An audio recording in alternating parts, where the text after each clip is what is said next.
Detectives Dubois and Kitsuragi are following up leads on the drug trade here in Revachol in this, the 11th part of Disco Elysium. The tracks lead to a woman who's supposed to be somewhere here, near the horse statue. She may or may not also be the 8th member of the Hardy Boys. Could it be you? I mean, you're the only other person here we see. Let's find out. The small, wrinkled woman does not greet you. She nods along to something on her radio. A photograph is clutched in her hands, and there is a warm smile on her face. Well, it's a woman at least. Let's see what she's about. The photo, an ambrotype from the turn of the century, as golden as her smile. What the hell is an ambrotype? Excuse me, ma'am. I would like to ask some questions. No response. Wherever this woman is, your words fail to reach her. Hey! Hey! If you want her attention, you may need to be more forceful. Where am I? Who are you? Like a magician recalling a subject from hypnosis, I have jolted her back to reality. You alright, ma'am? You were kind of way out there. Never mind. I remember now. I'm still stuck in that traffic jam in the 50s. She adds with contempt, yeah, in the 50s. Were you dreaming your way back, or were you dreaming forth? Wait, what's so bad about the 50s? The men have small jaws and everything is made out of plastic. Why do you need plastic when you can make the world out of amber? Out of amber? When else would you be then? Back in Methka, during the time of the revolution. The sidewalks and cafes are filled with young people. I was on my way to see a new Boyadero picture starring Gabriel Buenguerro. Boyadero picture? Is that their version of a moving picture? Movies? Maybe? Until you came along, that is. The look she gives me is accusatory. Who's Gabriel Buenguerro? This is Gabriel Buenguerro. She shows me the photograph in the lavish amber frame.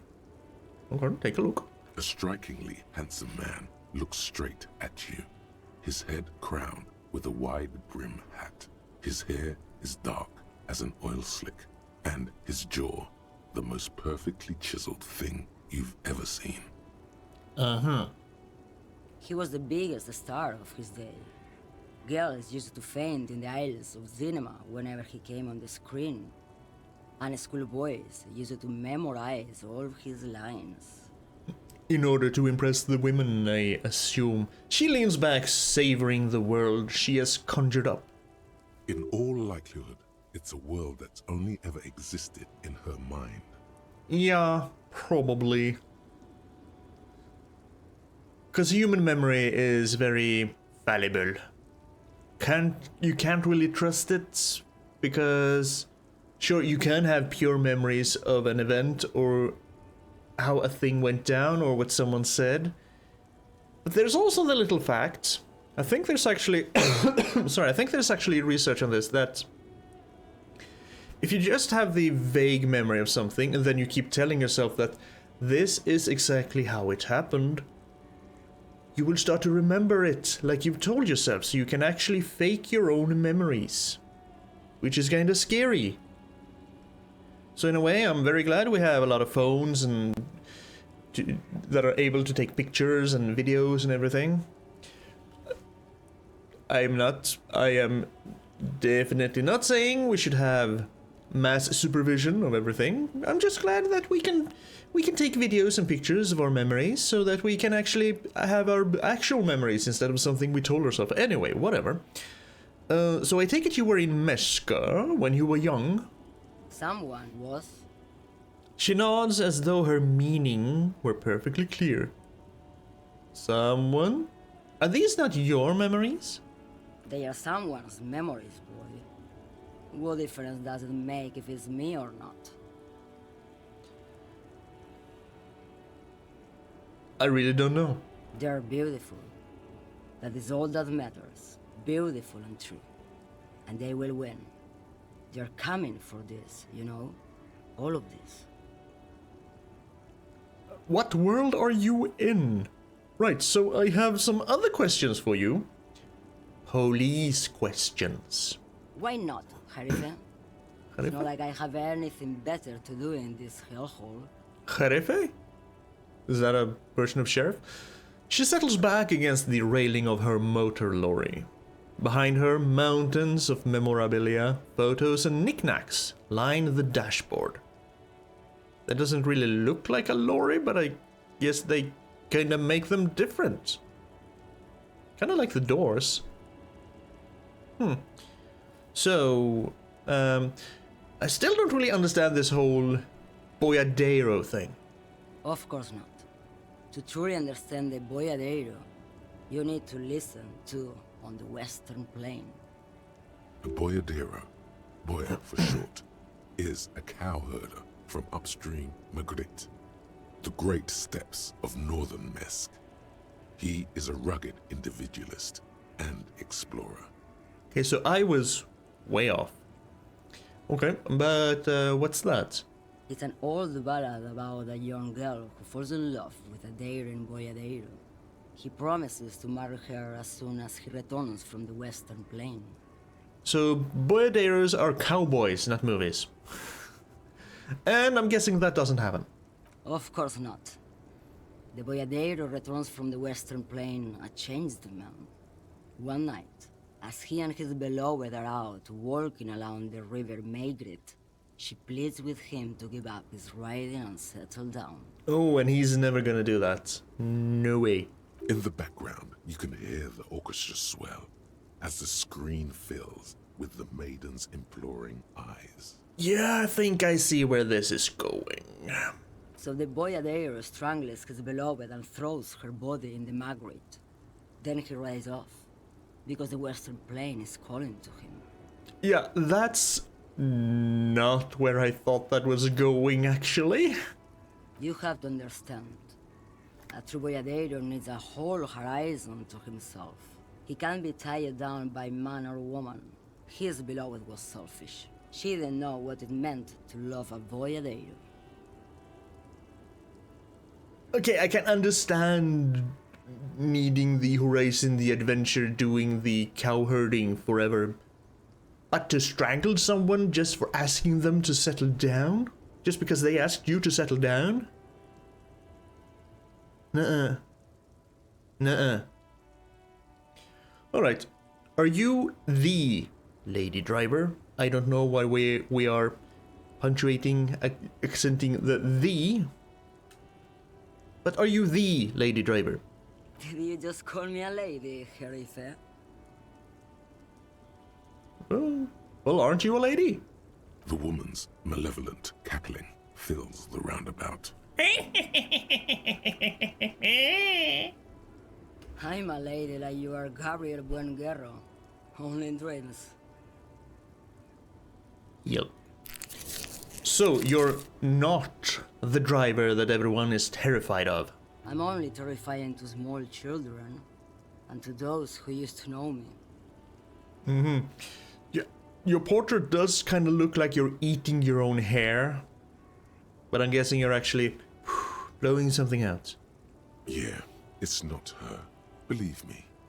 Are you sure? Why are you scary to the people who used to know you? Because they can no longer recognize the person I once was. I mean, that can be scary. I guess. If you're not there for the whole journey, it can be scary to know someone, take a break, come back, and they're a completely different person. Yes, that can be scary. I'm more scared of the other way around. I know someone, I get Alzheimer's, I know no one. My worst nightmare. Please, if that happens to me, just kill me. I am not being ironic. If that happens to me, freaking kill me. I do not want my loved ones to live through that. Just throw me off a roof or something so I get a last adrenaline kick. Screaming all the way down. Then who is the female driver I was told of? How should I know? Do I look like I spend a lot of time with the other communers sniffing around when I have my movies to go to? Camioners, okay. Well, that's all I needed to know then. Thank you, lady. Oh, Sim. The woman stares at me, her mind elsewhere now, on other matters. You know, before I came here, you seemed away. She's just a distracted old woman. We should maybe let her get back to her things. Alright, Cam. So he doesn't think she's the lady driver? No, we already said... Who said that? Was it Drama or Rhetoric or... Yeah, Drama. Drama said she wasn't the one. Are you not keeping up, Logic? You hear that, Lowman? I don't think your partner likes you spending too much time with me. Wait, why is that, Lieutenant? Lieutenant? Nothing. I just don't think she's connected to anything. Oh. He doesn't want your frail mind caught up in something here. Something unconnected to the case. But connected to this woman tuning out like that. I would never get caught up in something that is completely unconnected to the current murder case. Never. That's not the kind of person I am. Should you drive a lorry if you get like that? Oh, don't worry about me. I'm one of the best communers around. I drive routes no one else will. What routes? Lomonosov's Land, Udashnaya Zemlya, the Western Plain. She nods and closes her eyes again, letting her mind submerge. A terrible cold comes over her, rattling her teeth as she stares inward. The Transcatolia Magistral. You for 1A. Adestradas do Mirador. All the good ones. The deep trenches. Where the bluebirds fly. She opens her eyes again and shudders. Quiet.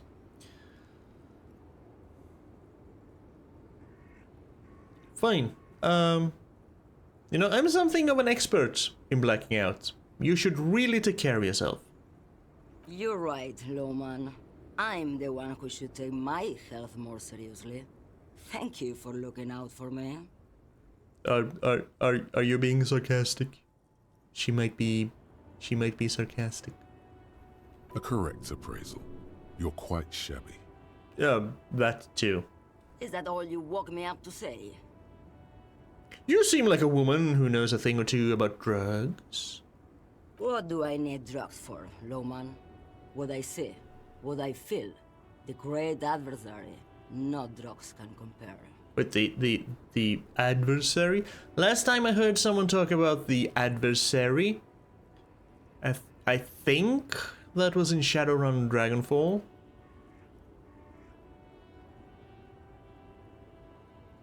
Glory. I think she called it the adversary? Or I'm mixing it up with something else.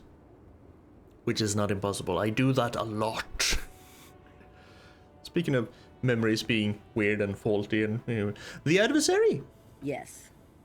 There is a protagonista and an adversario. I am on the side of the adversary. There's no coming back from that hole. Mm-hmm. Why are you on the side of the adversary? Those epithets are familiar somehow. The great adversary. The great unrest. I don't like the sound of any of that. Sounds like a horrible drug. The worst one of them all. Half-Light butts in. I don't really remember seeing you a whole lot. I need to go check what the hell Half-Light is. That's not really what I was getting at. Then what were you getting at? I don't know. I ask questions and maybe they lead somewhere. That's kind of how I roll. Maybe if she thought you're corrupt.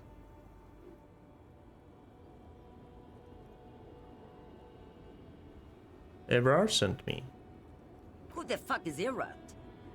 The union boss? Ah, and what do I care about the union boss? He's no Gabriel. He's no Franco Negro. He's not even Hermenegildo the Hand. Hermenegildo the Hand? Alright, let me put this another way. Are you smuggling drugs through Terminal B? Maybe.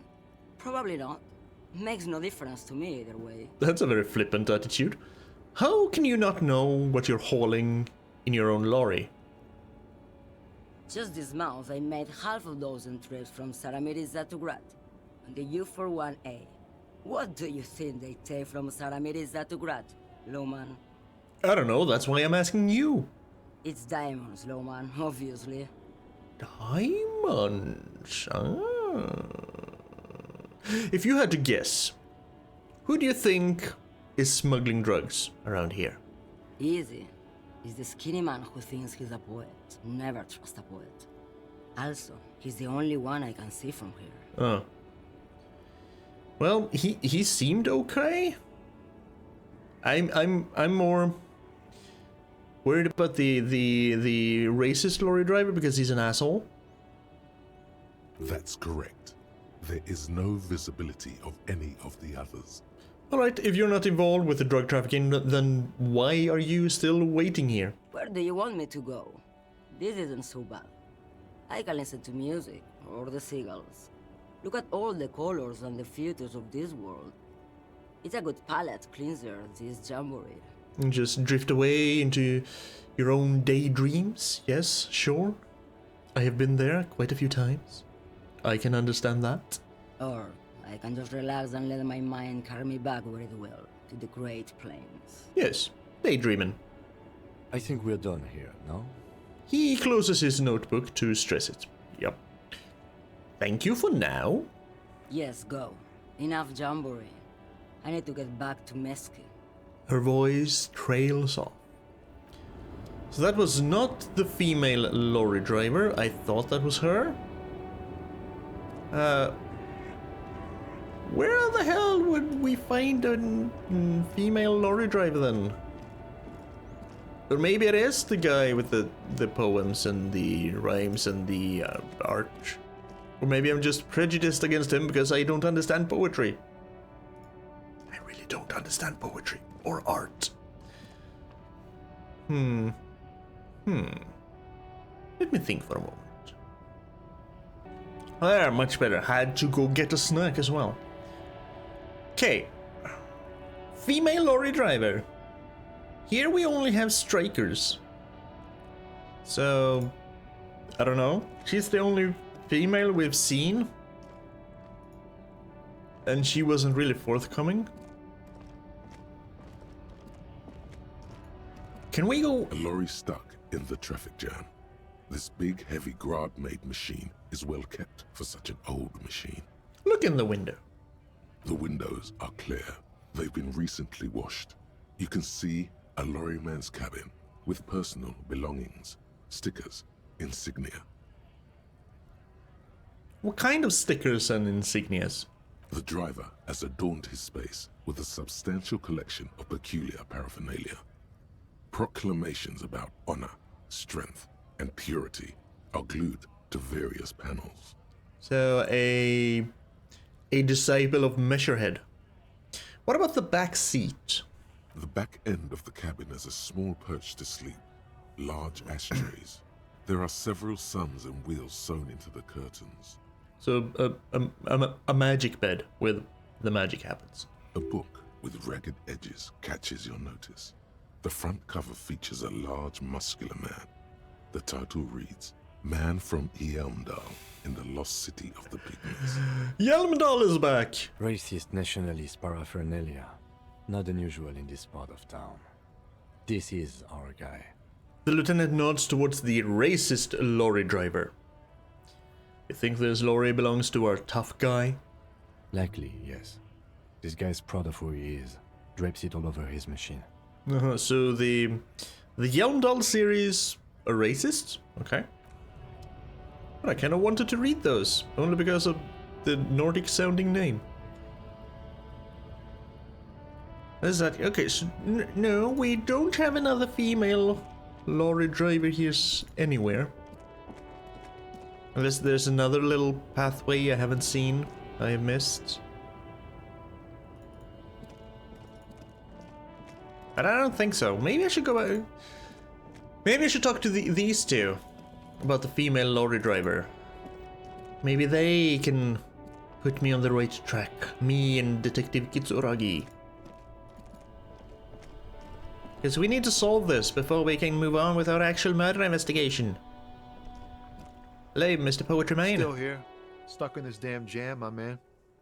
What's up? He greets me with a smile. I heard that one of the drivers is a woman, but I don't think she's here. Do you know this lady driver? I don't want to talk about that. He shifts around, suddenly uncomfortable. Sorry. Then looks away. Why, do you know something? What is it? Man, I was hoping it isn't gonna be her. All I can say is, she isn't around here anymore. She isn't some evil drug trafficker. And I don't know where she is. Huh. I asked you before who's conducting the drug trade and you said you didn't know. Now you're saying you do. I didn't, man. I told you I was hoping it's not her. That she wouldn't be mixed up in it. But you sounded so very sure just a moment ago that it wasn't her. It's true. We would of course lie. But a kind heart is tricky. Bah. Emotional rhetoric. He knew something and he didn't share it with you. That's a fact. Yes, that's a fact. Who is this person and what's her name? Thank God I don't know. People here call her the lady driver. She kept her name a secret. From me too. Now I see why. Who is she to you? A friend? An acquaintance? I don't know. She was the only person in this damn jam I could talk to. She's someone I don't want to rat out to the law, okay? What does she look like? A youngish woman. Gruff, but in a cool way. Gruff in a cool way. Okay. What color hair? Blue and violet. Dyed. It was violet when she got here. Blue before she went. Blue and violet. Have we seen a young woman with blue and violet hair? I don't think so. Then she may have dyed it again. When did she leave? Damn, I don't want to... Please just let it go. Whatever she did, it can't be that bad. She's not a bad person. I know that much. We can't just let it go. It's part of a police investigation. Yes. And isn't that basically what every neighbor says about murderers and everything? Oh, we didn't know it was them. They were such a nice and kind person. They could never have done that. Or usually, anyway. Sometimes you get the, oh yeah, I know they were, something was going on. They were so creepy. We seem to be leaning more towards the kind thing here. That's how it always is with you, isn't it? All part of the investigation. The girl's troubled. If you hunt her down, she may not survive it. I can't have that on my conscience. She won't survive being interrogated by the police? Excuse me, sir? Tommy the man? It won't come to that. We won't pursue her on this. This is information only. Yeah, exactly. We just want to talk. I don't believe you. Believe us, it really is. I just can't, man. I'm not naive. Ah, fine. You said she's troubled. How? She's got the darkness in her. That young person's darkness when you think it's all over. And you're looking for a way out. So you're saying she could be involved with the drug trade and murder, since she has the darkness in her. She shared this with you? Yes. Which is why I don't want to snitch on her. It's not snitching, it's just a few questions. It's snitching, man. I know what it is. I was told everyone's afraid of her, but you're not? I heard the rumors. I saw the other drivers looking at me strange when we talked. And she told me, too, that she's had a violent life. But I wasn't afraid of her. More like for her. She has the darkness in her. And she's had a violent life. And our suspect was murdered pretty violently. Did this violent life include drug trafficking? Our victim was murdered pretty violently, not our suspect. Well, it looks like it did now. But we didn't talk about that. We talked about life, you know? She talked about her mind, Hold on, her mind? the way it worked, the trouble it was giving her. And when she left, did she leave her lorry behind, perchance? Fuck, man. Go grill someone else with these questions, okay? No. There are plenty of drivers here who couldn't stand her, or were afraid of her. They'd be more than happy to rat her out. Yeah, but I'm asking you, Tommy the man. He's right. There are other options. The raceman, for one.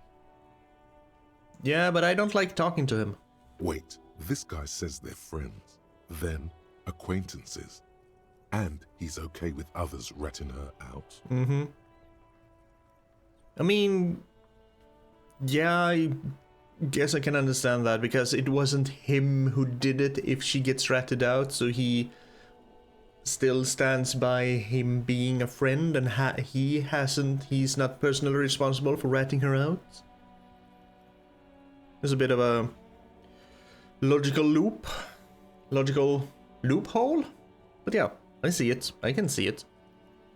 Push Tommy and it will break his heart and his spirit. Don't expect you to be pals. We could push him. Now is not the time to focus on feelings. You need that info, son. Or I could just go to the racist lorry driver. I mean, I kind of like Tommy. I don't want to break him. So you're alright with others ratting her out, you just don't want your hands dirty. Fine. I don't want to be a butcher. And I don't want to be a knight either. I just want to be a person who can sleep at night. A little fame wouldn't hurt too. I feel like that's a pretty common way to see things. Just no guilty conscience, just be able to sleep and be a little bit famous. Not everyone rushing at you famous, just a little bit, maybe locally. Do I want that? Don't know. I think that would be kind of a pain in the ass, so probably not. You know, put yourself in my shoes. I need this for another investigation, too. It's important. I can't blow it. You're not going to put a bullet in your head if you blow it, are you? Because she's on the edge, man. Right, I'm not gonna force Tommy. Fine, I'll drop the metaphor for now, and I'll find another way. Thank you, friend. Wow, this makes me feel like I should pick up smoking again. Would help with my rhymes, too. You already smoking, my dude. Well, I guess we'll leave. I guess we'll talk to Mr. Racist. Come on, Kim. We're jogging. Get some exercise. And yes, I know, time doesn't actually run unless you're in a conversation, at least according to the help things in the main menu screen. So you're probably really supposed to just walk around, soak in the atmosphere and the music and everything, and I am perfectly content to do that from time to time. From time to time. Looking for something? I know you have been giving me the runaround. Fess up, where's the lady driver? I don't know what you're talking about. First, you knew Xilang didn't do it. Xilang? He did something. He stole his employer's goods and another lorryman's job. You should be thankful for the tip. He grins, a very wide smile. So then why are you smirking? Listen up, fuckwits. You don't scare me. You cops don't run Revachol West. You don't run Martinez. You don't run anything. So who does? The lady driver? No. He means La Puta Madre. A legendary, and not in a good way, crime boss from Jamrock. Oh. Controls what is probably the most powerful organized crime outfit in Revachol West. Thank you, Encyclopedia. Yeah, him. I'm gonna cross my arms and nod. Then I presume you are familiar with his peonies. I'm gonna let Kim handle this. Yeah, they're his little bitches. He's got them all over the unions. He looks kind of unsure as to where this is leading. Not just the unions. He has peonies everywhere. Some say he even has them in the RCM. Dirty fucking peonies who'd do anything for him. Multi-ethnic drug addicts. Ooh, he's playing on the racist card. That's gonna shake him up. The lieutenant adopts a rodentine quality. Be cool, sire. He's getting into this. Oh yeah, I'm just gonna stand here and let Kim do his thing. I trust Kim. I just hope he trusts me. If only a tiny bit. You're not peonies. You wouldn't be investigating a drug thing if you were. No, of course not. We are not peonies. But if we were, and one of Madre's drivers were to be stealing from him, then it's a good peony's job to find out who that is. Mm-hmm. He's surprisingly good at this. Not bad at all. Look at him lurching. It's not a hard job. It won't take a long time. It won't make Padre Madre angry. But a stupid fucking racist is standing in the way, protecting this fucking thief. Ooh, Kim is really getting into it. I love it. I'm not scared of you or the mob. I'm under the protection of the Lorrymen and Carters Guild. His eyes dart between me and the lieutenant. I get the feeling that you should be scared of the mob. You've seen that corpse in the ceramic armor there. Did his shitty little guild protect him? Fair point.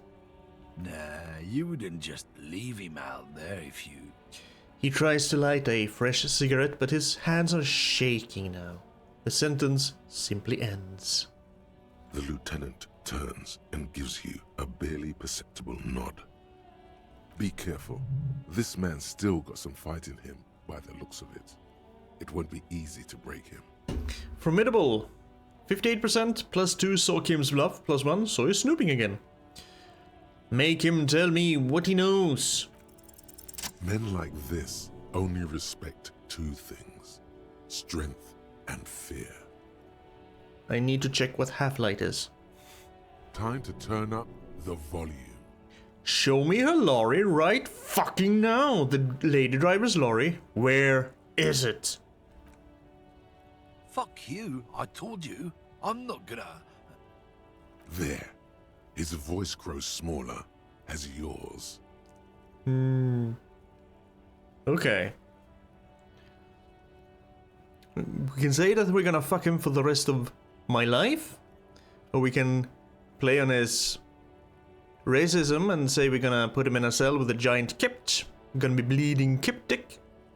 Whatever a kipt is. I've been to your fucking lorry, I know what it is. I'm gonna burn it down. I could threaten that.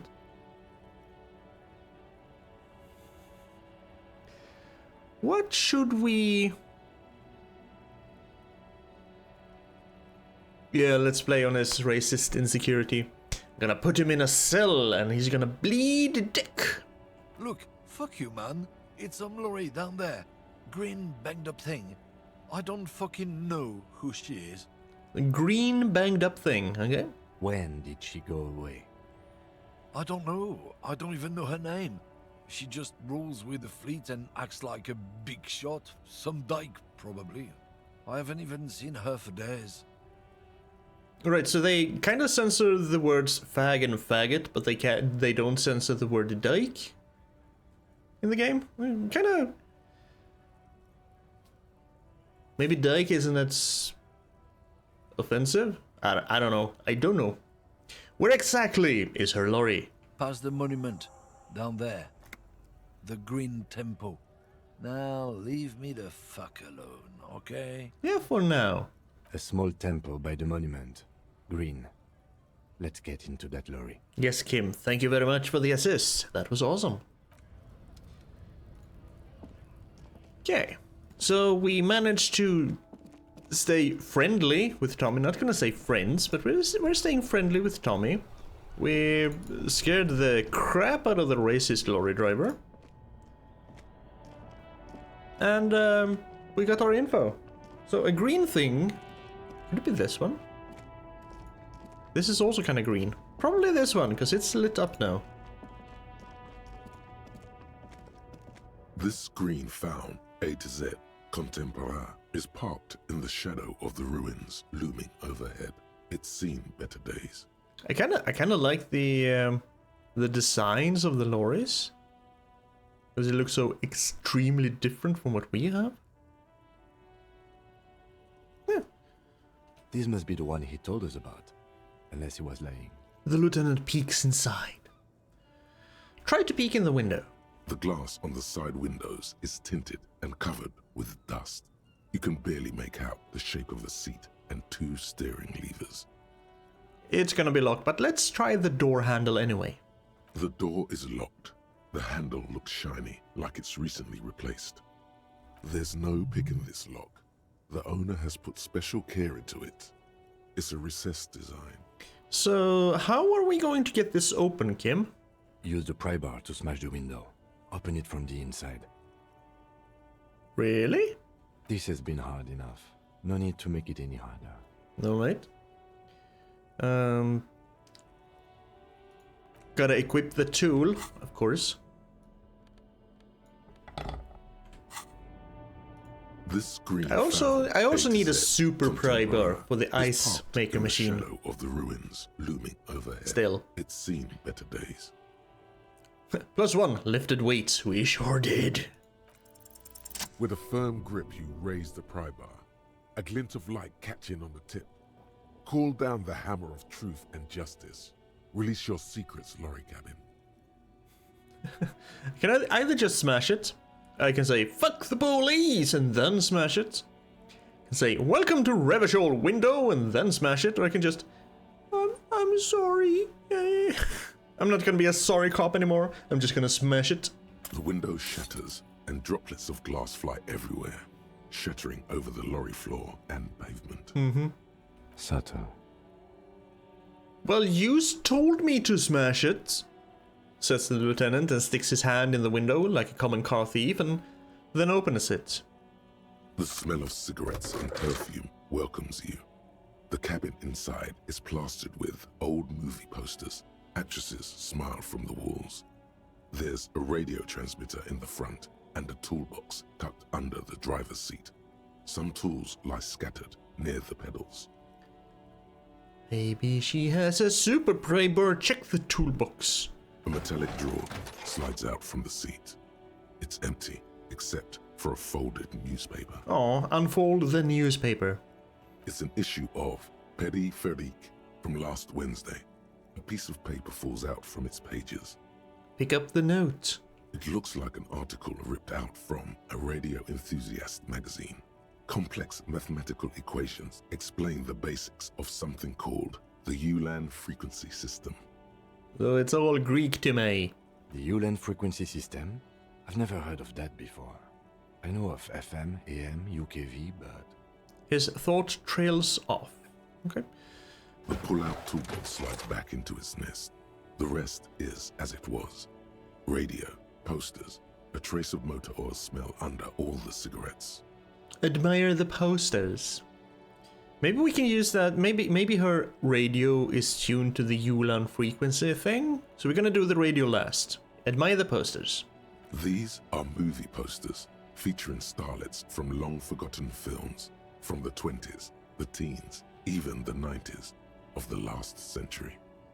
One of them particularly catches your eye, a centerfold of an ingenue attached right above the back seat. Ingenue, study the centerfold. The actress is draped in a sheathed dress, one of her shoulders bared. The faded remains of an autograph run across the poster. She's looking past the camera. An autographed picture, eh? Wait, doesn't she resemble someone you know? Uh-oh. But you can't put your finger on whom exactly. Would that be the woman Harry was living with, dating, whatever? That we have no memory of because we can't remember anything? This is Tip Tijon, a starlet from the dawn of cinematography, less known for her talent than her tragic, untimely death. Well, I guess not. Thank you, Encyclopedia. She wasted away in a drug den called the Door to the River. Not far from here, on Boogie Street, a mixture of cocaine and morphine. She was afraid of the world, and the camera, too. The Boogie Street, okay. Not far from here? The actresses and the rear actor all smile you a warm goodbye. A radio transmitter is attached to the dashboard, and a toolbox sits under the driver's seat. Yeah, check the pedals. You wedge yourself under the steering wheel to get a better look. Seems like the few tools lying around here, a hammer, a pair of pliers, a rusty wrench, have been casually thrown there by the disorganized driver. Oh, no super Pryber. But one odd detail does catch your eye. A piece of sandpaper has been glued to the throttle. Piece of sandpaper. Maybe to get a better grip with the shoe? Sandpaper adds extra grip. Thank you, Logic. Looks like the driver has glued a piece of sandpaper to the throttle to offer some extra grip. Sandpaper? A novel technique? Mm-hmm. The sandpaper would also rub off the pattern from the driver's right boot sole. Yes? He likes where this is going. One of the footprints at the crime scene had an aberration. One sole was smoother than the other.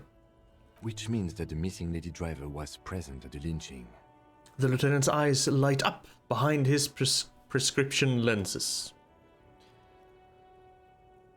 Huh. So the 8th missing Hardy here? Looks like her, yes. And she's also the one running the drug trade. What a handful. Now we know for certain who's the missing 8th person at the lynching. Do you think that Hardy and his boys could also be involved in the drug operation? I mean, not necessarily. Then again, they do work in the docks, and she has to funnel the drugs through the terminal, so she kind of has to have inside help. But we're not going to assume, because we have no evidence, so not necessarily. The lady driver could have kept the drug trade a secret. You're right. But we should still go and see what Titus has got to say on the matter. Are we finished with the lorry? He writes something down into his little notebook. We're almost finished with the lorry. So yeah, it's very likely that she kept it a secret from her compatriots, her friends, acquaintances, her gang. But they are kind of bastards, so I'm also inclined to believe that they had a finger or 5 in that particular pie. The movie stars are still smiling from the walls. The radio transmitter sits on the center console, and a faint smell of perfume is in the air. Examine the radio. Looks like the frequency dial is absent. Oh. It requires a key to work, but the key has been removed. Likely by the missing lady driver. Makes sense. Strange. There are so many radio stations saved here. Must be over 100 at least. Why would anyone need so many radio stations? For contacting an entire fleet of lorrymen, for example. This is all shortwave, UW and UKV. Okay, so no Ulan? Looks like we are dealing with an impressive organizational tool. The nerve center of a huge operation. With quite a range too. So she's kind of the spider in the web. A 20-kilometer radius at least. Ooh. Perhaps extended by an attachable antenna that's not here right now. I mean, it's kind of, there's an antenna there, kind of. So is there anything we can do with the radio? Doesn't look like it. It's completely inoperable without the dial key. Alright, what else is here? The smell of a Nothing, close to the door. You close the rusty old lorry door. Great. I think we got everything. A word, detective? Before we return to Joyce? He steps away from the lorry. Alright. A word with Kim? Before I do that, because I keep forgetting to check what the hell Half-Light is. Not Half-Life, but Half-Light. Half-Life is on Thursdays and Fridays. Let the body take control, threaten people. cool for high-strung investigator, shoot now, ask questions later cops, and surprise haters. Half-light is my fight or flight response. It enables me to sense the way situations are about to turn. It injects palpable fear into my heart, fear that urges me to act before it's too late to act ever again. Fear that makes me frighten others. It is the aggression that lets me squeeze every last drop of information out of a witness.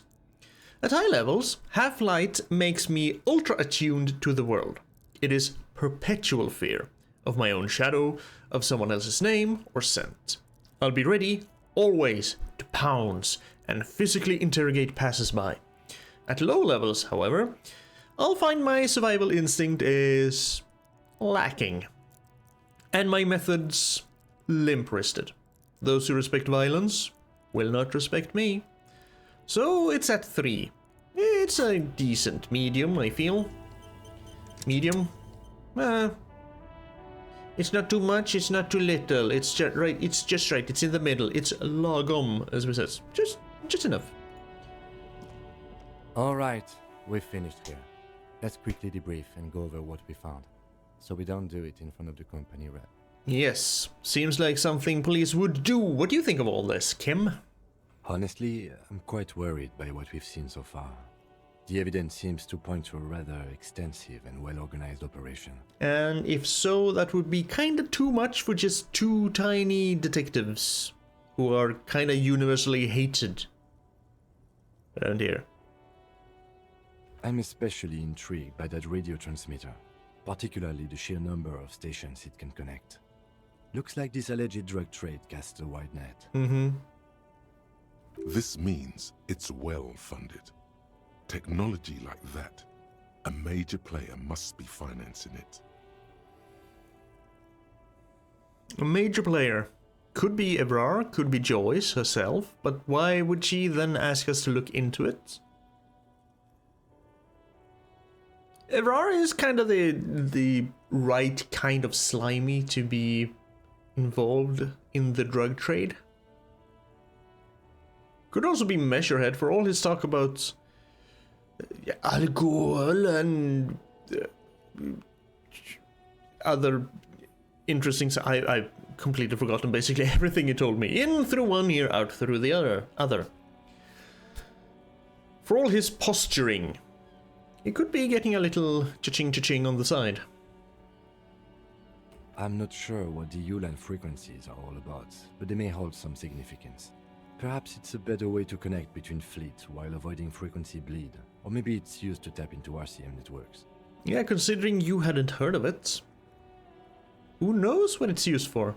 And last but not least, it looks like the Hardy Boys knew this driver, as we know that she was present at the lynching. This may be the Union connection we've been searching for. The probe and the case converged, he thinks. This was quite the find. So it turns out this is connected to the Union. It not only is connected to the Union, it is connected to the Union. Like Joyce told us, yes, logistically. But don't expect to bust this open during our stay here. At best, this is an angle we can use against them, to other ends, as extra ammunition. Yes. I'm not expecting to solve that case. Will the RCM open an investigation into this, you think? We should return to the murder case. See what Joyce tells us about the lynching. When we are done for the day, I call my station and suggest our narcotics department look into it. Good plan. Good plan. There are more than enough grounds to start an official investigation, sometime later when we are done here. We do not want to get caught in that. He stops to think. What are you thinking? The fact that one hasn't started already gives me pause. An investigation, I mean. Especially if the Madrid grouping is involved, and I can't imagine they aren't. It's certainly worrisome. Corruption. All the same, I don't like the idea of internal affairs descending on the matter. That won't help anyone either.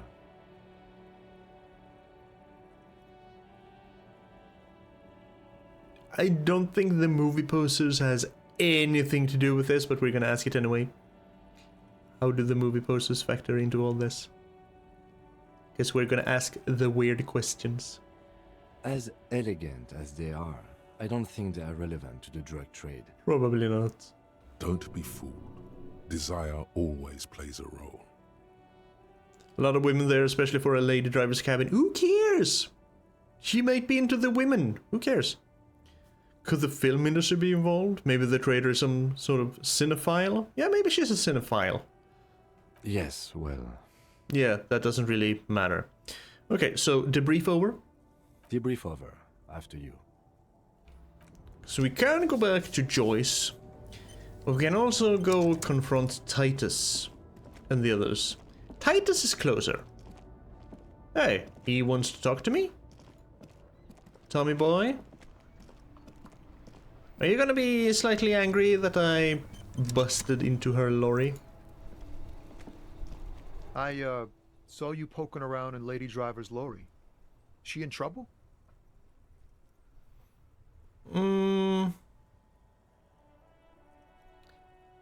Is she in trouble? I think she is in trouble. There's probably... Should we tell him?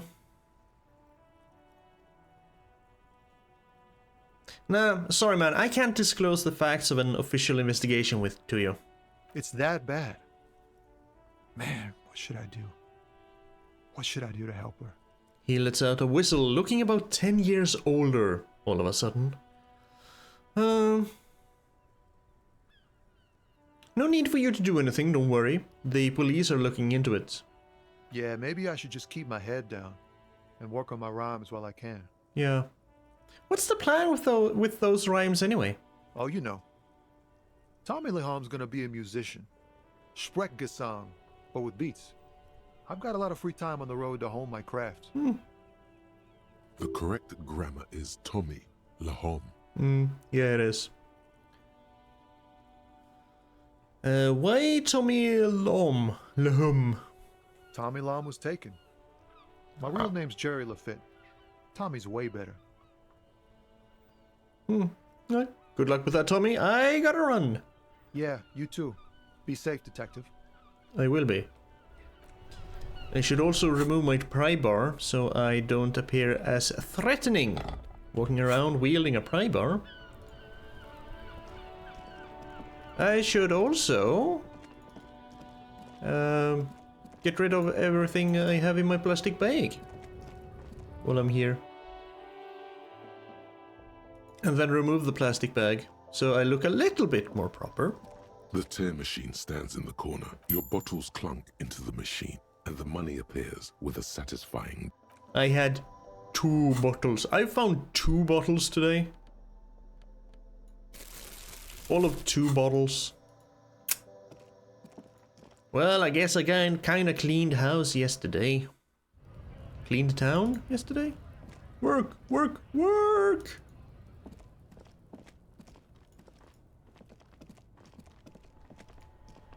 I wonder what the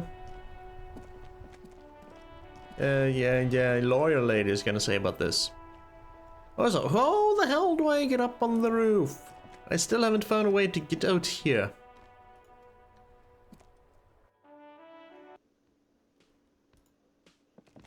Oh, the guy's still there.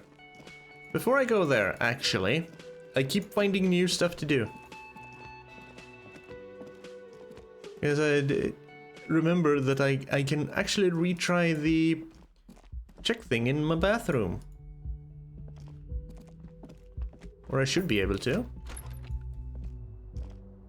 And this room sucks. That's my fault though. I wonder where this door leads. Does it lead into Kim's room? A mirror hangs on the bathroom wall. In it, your face, adorned with the expression. Oh, I can equip the chain cutters. Okay. I can fix the faucet. A mirror hangs on the bathroom wall. Let's try. Your face, adorned. The faucet is quite terribly mangled, but you just might be able to twist its parts into place. I didn't even know I could do that. You handle the chain cutters deftly, applying just enough pressure. The faucet regains a recognizable shape. The steam stops. Told you that you needed those chain cutters. Everything is connected. Everything has a purpose. You did interfacing? I don't remember that. The mirror begins to clear slowly without you having to wipe it. Oh. Should I... 8%. 8%. 8%. Still not happening. It won't come off that easy. Do I want to put more points into electrochemistry? I already have 5 in it. Go to party planet, love and be loved by drugs. You're already getting you're too involved. Cool for high flyers, party enthusiasts, and cops who need lightning speed.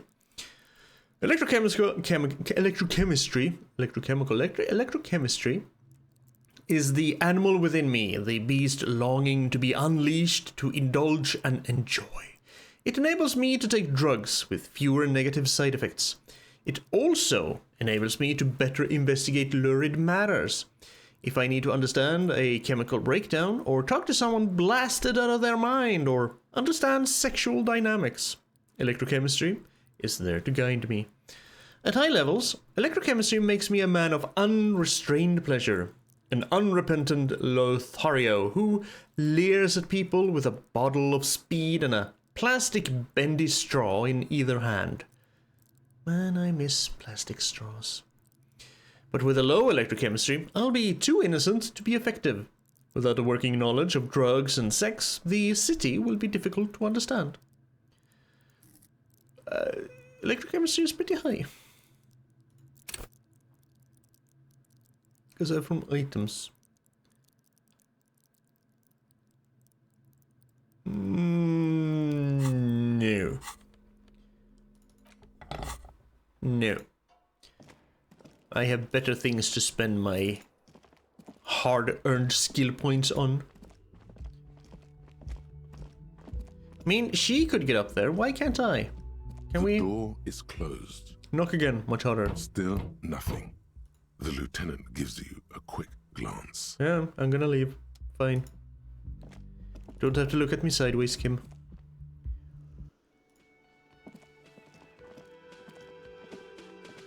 That's kind of a door. And this door is locked. I need the key. Because it can't be picked, right? You see a heavy steel door with a Yeah. Well, let's confront the Union bastards. Hello, Mr. Tough Guy. Looks like the circus left town, but the clowns are still here. Titus does not look particularly happy to see me. Hey, guess what? I've connected you to the local drug trade. Like hell you have. There is no local drug trade. This place is as clean as a rifle. Go back to Jamrock and ask the local junkies how clean your streets are in Precinct 41 kilos. We'll do that. In the meantime, did you know that there's an abandoned lorry at the intersection that was used to move raw ingredients for drugs from Terminal B to Jamrock? The person driving it was present at the hanging. It was one of you. We've connected the footprints. Detective, do you want to deliver the coup de grâce? Yeah, no. You do the honor. You have deserved it, Kim. You've earned it. Thank you. You're right, Titus. There is no local drug trade because it's all controlled by you. You're the drug trade. That's a mighty interesting theory. I guess that's what you would need to do, theoretically. A big, strong, state-run monopoly would outcompete the runts on the street. Kinda like the state monopoly on alcohol in poor little Sweden. Yeah, man. Theoretically, that's what you would do. To get rid of the gangs, the dealers, even some of the junkies. You would need good, trustworthy people to take their place, of course. hardy men to run such a monopoly. For the good of the community, of course. For the good of the community, and not at all for the thickness of your wallets, eh? You know, this is kind of disgusting. You're admitting to profiting off of poisoning your own people. Boo fucking who. People will always be taking drugs. Might as well do it clean and organized. He does have a point, actually. At least for the weaker drugs. Maybe not the hard stuff, but the weaker stuff, sure. Yeah, that's what the labor movement is all about. Clean and organized. And the Hardy Boys are running it. So does that mean that the security guard somehow interfered with the drug trade and that's why he was lynched? Theoretically, of course. We're just talking politics here. My answer to your drug accusation is, how dare you? Go fuck yourself. Not quite yet, Mr. Hardy. There were 8 sets of prints on the crime scene. There are only 7 Hardy boys here. The 8th Hardy, the one who's missing. She runs the thing, right? My answer is, fuck off. Mind your own business. There is no 8th Hardy. I run this goddamn scene. And here we go. Back to the usual. She sighs. I know! Fatty walked on all 4s. He's so fucking fat he left 2 sets of footprints. Go fuck your mom, Dennis. That's more like it, boys. You heard him. It was Angus on all 4s. Anything else you need to know? I liked you at first, Elizabeth. Now you're kind of a douchebag. I'm just gonna take off for now.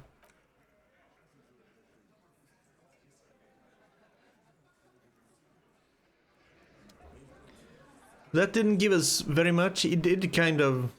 Well, he did kind of admit it, but it's nothing that would stick in a court of law. We were just talking hypotheticals. We still have no actual evidence. I guess we're going back to Joyce. Oh? The book appears to be erotica, but without actual erotica. Okay. The book is titled Man from Yelmdal and the Wildfire.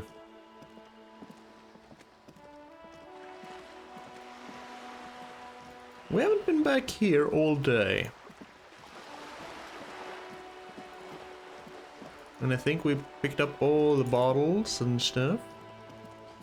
This way lies the obnoxious brats.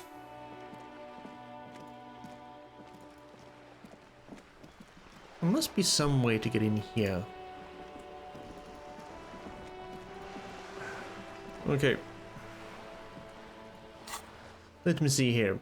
Right, pick up the dice from the dice maker way later. Way later! Find Morel. Let Morel know if you see him. He's probably stuck on the other side. Interrogate the vigilantes. I guess we still need to do that. In the union booth? I haven't done that yet. I should have asked him what he know about. Hey, we're still 8 points in Sorry Cop. 4 points in Boring Cop. We're very much a communist. Too ultra liberal? When? More or less, good cop, bad cop, to honor.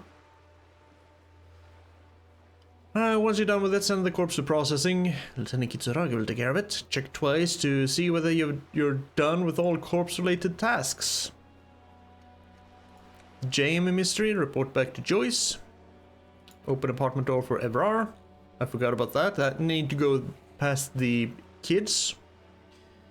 Track down my gun. Reality lowdown.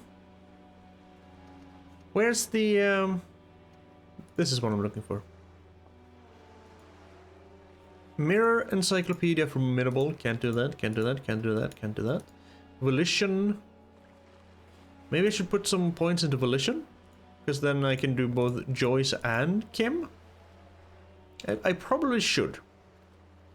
This is also what I want. Perception. We can retry the map wall. Esprit de corps. I should probably strip down. And we still need the super Pribar. Yeah, I should strip down so I have a little bit more esprit de corps. Let's see, volition.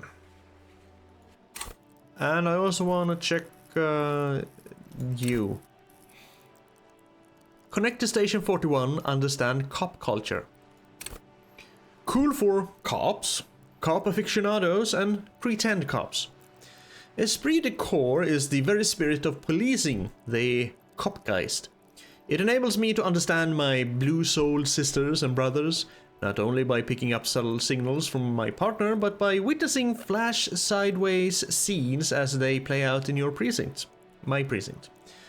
At high levels, I'll be the very heart of the police force, not only willing and able, but obliged to take a bullet for my partner. However, without esprit de corps, I'll be flying blind, unable to understand discreet remarks colleagues make in high-stakes situations.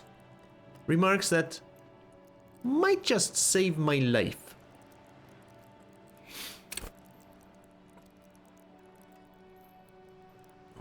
Currently have 3 in it, so I don't totally suck at it. Volition, though, I totally suck at. Hold yourself together, keep your morale up. Yeah, I think I need that. Cool for sane people. Well-adjusted cops. The non-suicidal. Volition urges me to be the good guy, to others and to myself. It enables me to resist temptation, be it in a bottle, between a pair of legs, or at the end of an iron barrel which promises oblivion. Volition gives me the will to finish the investigation, improving my morale, one of the 2 health pools in the game. At high levels, Volition makes me hyper-sane. When I'm about to get funky, it keeps me normal. It's a bit of a party pooper. At low levels, however, I'll have little morale, and without it, I'll be a profoundly unstable cop, falling apart at the seams as I make irreversible mistakes. Definitely gonna level that one up.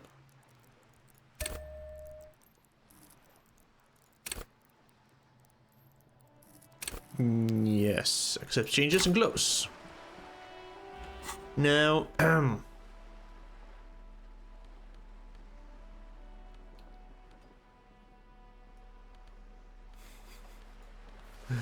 gonna roll up to Joyce like this, just in my tighty whities, under my coat.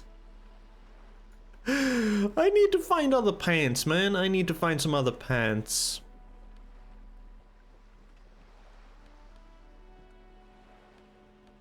I could just sell this blazer if I can.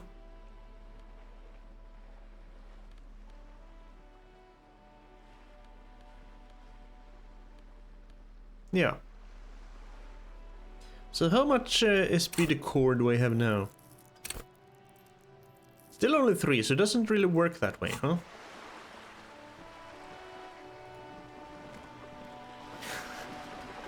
I look fucking ridiculous. You're back. Good. What can I help you with? I have some more questions about reality. More lessons in basic reality?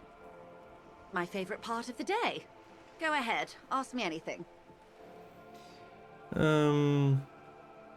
RCM Kim debrief done. Conceptualization.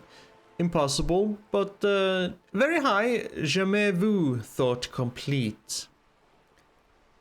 What is all of this? The scent, the sound, the air. What world is this? What world? The only one, I suppose. The world of matter. And its pale antipode. The camera of her mind glides over the surface of the water. What do you see? Great bodies of water. Forest-covered surfaces. Clusters of light where the cities lie. You've seen the montage. We all have. This world is enough. She concludes.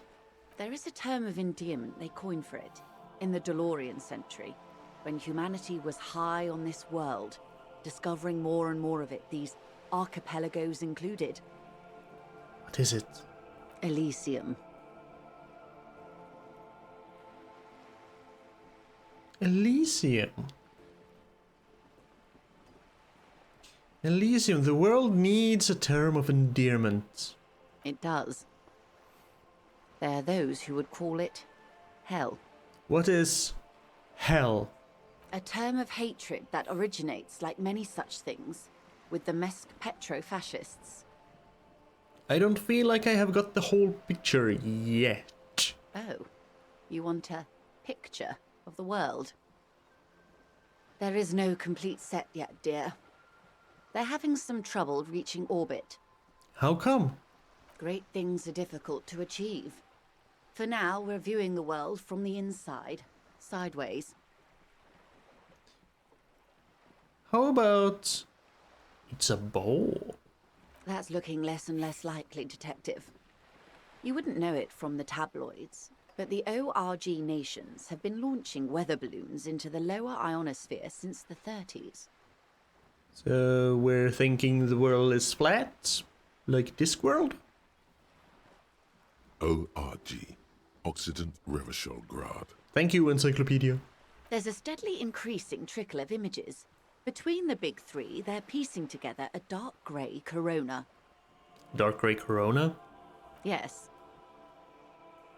Pale covers 72% of the surface. There are grey flares and prominences, even arcs above entire isolas. The images are blurry, but if there was a sphere in there, it certainly looks like it fractured a long time ago. What are we even talking about? Are we talking about the shape of the world, or are we talking about something completely different? I'm kinda lost here. A cold fear seeps into you. Oh my god. Wait, what the hell are you telling me? You seem to be spooked. Please don't be. Her voice becomes homely, calm. She lets a moment pass. Pale, and what do you mean, corona? They say there is a rarefied envelope of matter surrounding the darkened disk of our planet. That is, if we are still living on a planet. Or, to speak more plainly, imagine vast swathes of land disrupted by nothingness. If we're still living on a... What the hell are we getting into? I am sorry, dear. It must sound quite terrifying through the acute encephalopathy. Even scientific positivism isn't entirely convinced about what we're dealing with here. But this is one of the greatest questions of our time. Maybe when they get the complete set together, it will jolt us out of our rut, bring us together, however naive it may sound.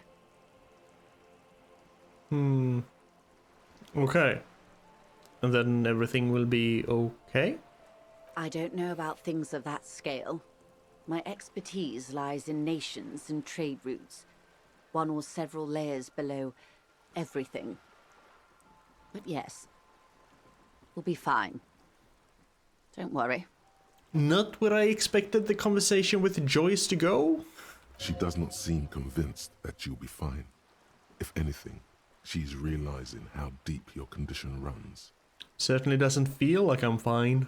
You have misimagined it. I don't have the power to convey to you the effect and geometry of the images that depict our world from below low orbit. It's like the crowning of the world. It's insane. Very disco. You'd love it. Well, if you say it's disco. See? Everyone finds something worth holding on to in this world, however wasted its opportunities. The cold seeps into you. The air is heavy with 80% humidity. Suddenly, you're conscious of yourself standing there, on whatever this all is. Your arms hang down by your sides. Without your shoes or pants on. The lieutenant observes you both, silently. He adjusts his glasses. What is... It remains a mystery what you mean by this something close. This isn't about you. It's about reality.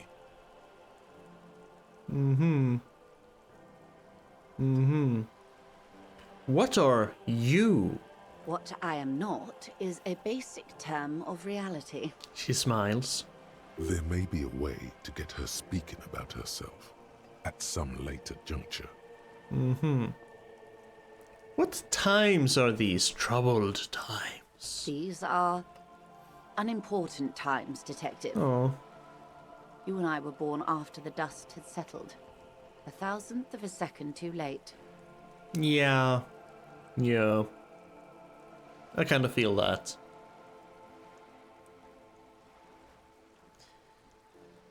Too late for what? For the big time. Her eyes light up. There's a flash of teeth. What's the big time? The revolution. She says. Huh. And what is this revolution I keep hearing about?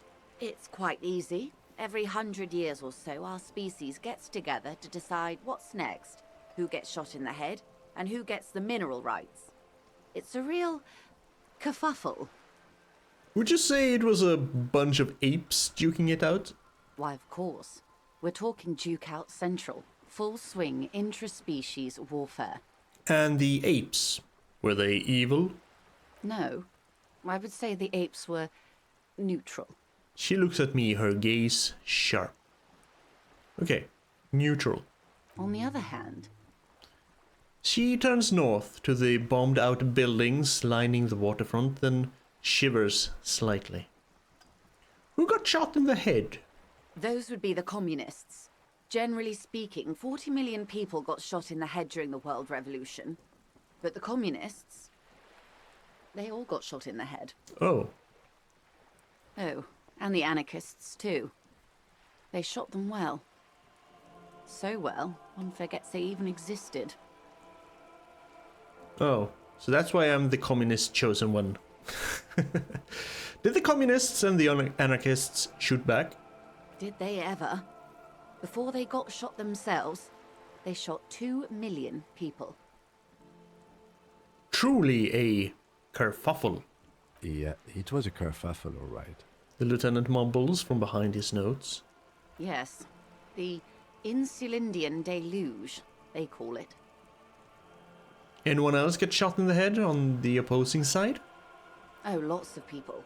Even the king got shot in the head, or thrown beneath a horse, or drowned. Accounts differ. It was unceremonious. Just as well, he wasn't actually the king. Just the king's nephew. The real king abdicated and lived out a long and productive life as a venture capitalist in Grad. You know, that's a smart king. Yes. King Guillaume had a nose for bad PR. He ran before it. What is the expression? Went down? Anyway, Gil got out alive and his nephew Frisell got shot in his place. Him and tens of thousands of his wonderfully fascist kingsmen. It was a wild time. So who got the mineral rights? The liberals got the mineral rights. And by mineral rights, I mean everything. Okay, and by liberals, you mean... Liberals are usually middle-class people, Detective. Or the remaining gentry. The beneficiaries of the pre-revolutionary arrangement. Some were rich enough to stay with the Constitution, with monarchy. Big mistake. Others bet on the revolution. They were called the ultras, or ultra-liberals. They fared well. How did the liberals win it all? They didn't win so much as survive. We were the last ones standing when the war ended. Everyone else got shot in the head, remember? I do remember us talking about something like that, yes. She's one of them. Of course. But if everyone was shot, who was there to surrender to? To foreign intervention. The Coalition. Those people really took the mineral rights. Wait, you just said the liberals already took everything. The Liberals took everything that wasn't nailed to the ground. The Coalition took the ground. The ocean, the laws, and the people. So who are the Coalition? The Coalition of Nations. Grad, Mesk, Vesper, Messina, Oranje, and Sur-la-Clay. The armed center of the world. They landed here and ended the revolution. It was the moralist thing to do. Interesting pronunciation on Vesper. Vesper. As she said it, moralist? The moralists believe in keeping everything exactly the way it is. They believe in mineral rights, and not shooting people in the head. Sure, I can get behind the not shooting people in the head thing. At least not in the same manner and volume as the others do. Oh. They are the long-standing provisional rulers of Revachol now, the coalition government. The rulers of Revachol, and also the world. These guys are strong. Well, if you say so, Physical Instrument, then they must really be strong. This is their zone of control. They embolden the RCM with crumbs of the same law they took. Technically speaking, you are a moralist. Okay. The color of moralism is blue.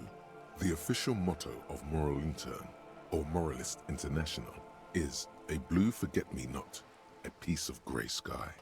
Unofficial. For a moment, there was hope.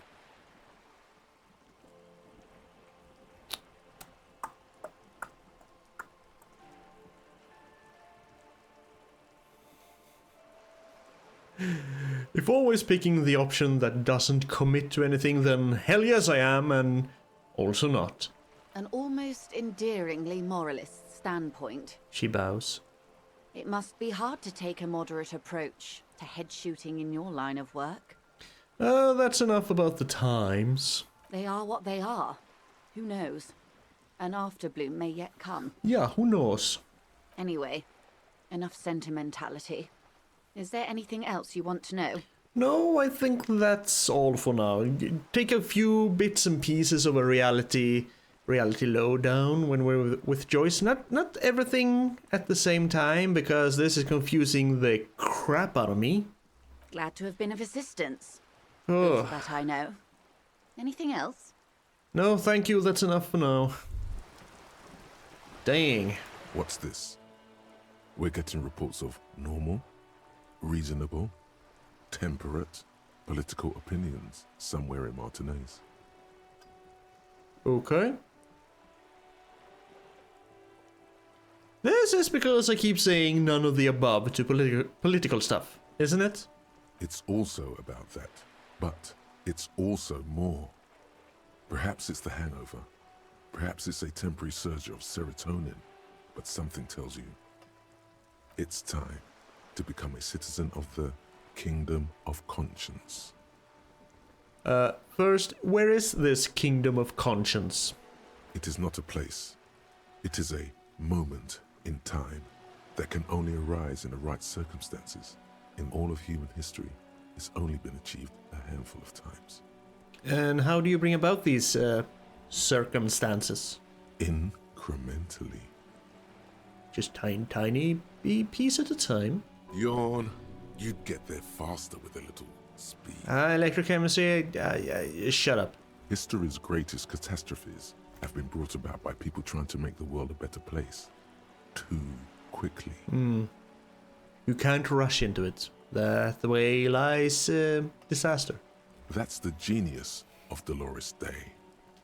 She recognized that progress is meaningless if its gains are lost because of instability. Real, lasting change can only come about gradually, increment by increment. Okay, but what's the Kingdom of Conscience actually like? The kingdom is difficult to comprehend, and even more difficult to describe. Partly because humanity will need to discard many of the categories that define and limit it today. The kingdom of conscience is post-capitalist, post-national. It's also post-industrial, post-ideological, and even post-sexual.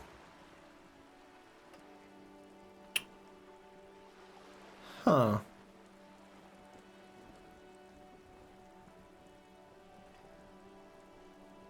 You know what? Sounds incredible. Credible! Allons-y, let's go there right now. Slow down, Mr. Reasonable. Did you miss the part about compromising and taking things slow? Ah, right. Then let's get there eventually. That's right. Remember, real democracy is just around the corner for Revershaw. When that real democracy kicks in, a long time from now, we are all going to be so much happier. I am getting so many thoughts. I have the regular law official. We're doing the precarious world for another 1.5 hours. And I now have the Kingdom of Conscience. -2 half-light, calm water. For 1.5 hours. But I need more thoughts. Not thoughts, but skill points. And maybe I'll get enough skill points if I talk to Joyce. I think I can put my clothes back on so I don't walk around half naked and accidentally flash Joyce. So, here we are. And here we're staying. For now. Putting an end to this. Momentarily. We'll get there. Eventually. Incrementally. Step by step. I don't know what I'm talking about anymore. But we're ending this episode here.